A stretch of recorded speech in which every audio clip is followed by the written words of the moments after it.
Hi there. Welcome to this learning session. I am glad to have you here. Today, I would like to take you through Kirkpatrick model of training evaluation. The 4 levels are: number 1 is reaction, where we try to find out if the learners enjoyed the training. Number 2 is learning, where we try to find out if learning transfer occur. Number 3 is behavior, where we try to find out if the training change the learner's behavior. And finally, number 4 is results, where we try to find out if the training has any influence on the learner's performance.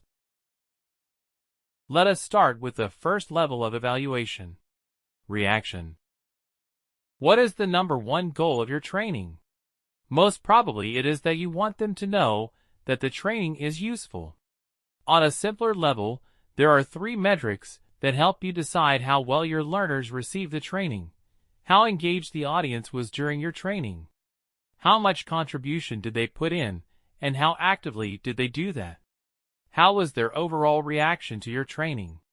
Not only you can get feedback on the training, but it would also help you greatly improve your next training. This is because you can easily identify significant topics that you might have missed by any chance.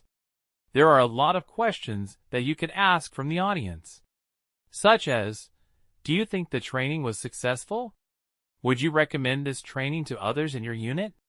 If anything, what would you change about this class and why? In your opinions, what are the strong and weak points of this class? Did the training activities or exercises engage you? What could be the 3 most valuable stuff that you learned by attending this training?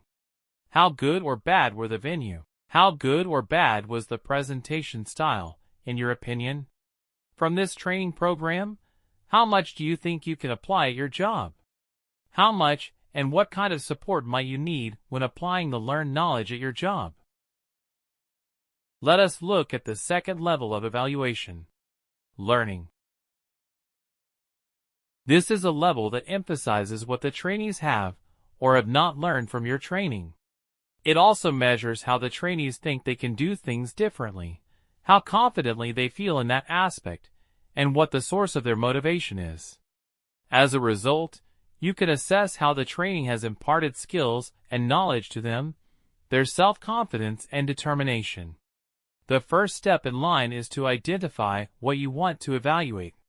This will streamline the process of measuring how much the trainees have learned. Ensure that there are enough learning objectives in your training, and that they are defined in a measurable way. To ensure we are measuring learning effectively, there are a number of ways to do so, and it would depend on the objectives. However, as a rule of thumb, it is good to evaluate these areas before and after the training. A good way to do that is to have a conversation or quick question and answer session with your trainees. This would help you assess their knowledge level, attitudes, and skill level as well. Let us look at the third level of evaluation: behavior. After the training, it is also likely that the trainees learned a lot. It might be the case that they learned, but the organizational culture hinders behavioral change. With the help of existing processes, you may assess if there is little to no room to apply new knowledge. What happens as a result? In some cases, the learners may not find sufficient time to put the new skills to work. If you are facing such negative factors and developmental blocks, Kirkpatrick model presents a solution. Focus on developing processes that boost, encourage, and reward positive behavioral changes. Such processes, as per new Kirkpatrick model, are known as required drivers. Simply put, if a colleague or trainee uses the newly learned skill effectively, highlight them and appreciate them for it. It is to be noted that efficiently measuring behavior is a long process that demands patience. My recommendation is to do it 3 months after the training. You want to do it as early as possible, but not too early, since the learners need to have had the opportunity to apply their learning as well. Conducting observations and interviews are 2 of the most effective ways to measure behavior. However, since they are quite resource demanding, only about 15% of those whom you will speak with are doing it. Using a digital tool that automates the evaluation can reduce the workload. Let us look at the fourth level of evaluation, results.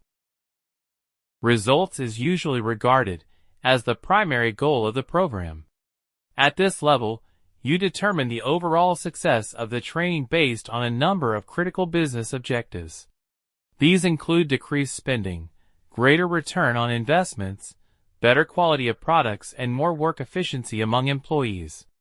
It is important to note that measuring results is definitely the most time-consuming and costly process. One of the trickiest challenges is to predict which advantages, outcomes, and results are associated with the training. Then you also have to think of an effective way to evaluate the outcomes in the longer run. It is interesting to see how the modern trainers use the Kirkpatrick model in the reverse order.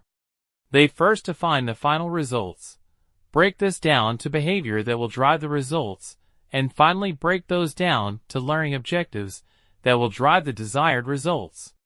This helps in prioritizing the goals, and ultimately, the training becomes more effective.